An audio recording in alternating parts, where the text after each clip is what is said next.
સમાચારમાં આગળ વાત કરીએ તો જસદણમાં ભાજપના કાઉન્સિલર પર થયેલા હુમલાના આરોપીઓને પોલીસે ઝડપી પાડ્યા છે। પોલીસે મુખ્ય આરોપી ઘનશ્યામ ખાચર સહિત 3 આરોપીઓની ધરપકડ કરી છે।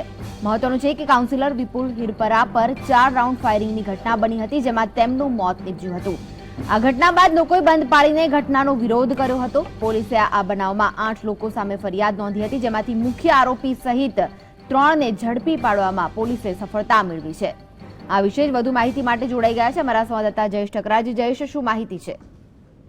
કૃષ્ણા, જસદણમાં જે રીતે ભાજપના કાઉન્સિલર વિપુલ હિરપરાની ફાયરિંગ કરી અને હત્યા કરવામાં આવી હતી અને આ ઘટનામાં મુખ્ય આરોપી તરીકે નગરપાલિકાના ઉપપ્રમુખ ઘનશ્યામ ખાચરનું નામ સપાટી ઉપર આવ્યું હતું। બાદમાં આજે જે માહિતી મળી રહી છે તે મુજબ દમણ નજીકથી ઘનશ્યામ ખાચર અને અન્ય 3 આરોપીઓને પોલીસે ઝડપી લીધા છે અને અત્યારે વિછિયા પોલીસ સ્ટેશનમાં તેમની પૂછપરછ ચાલી રહી છે। કૃષ્ણા જી, આભાર જયેશ માહિતી આપવા માટે।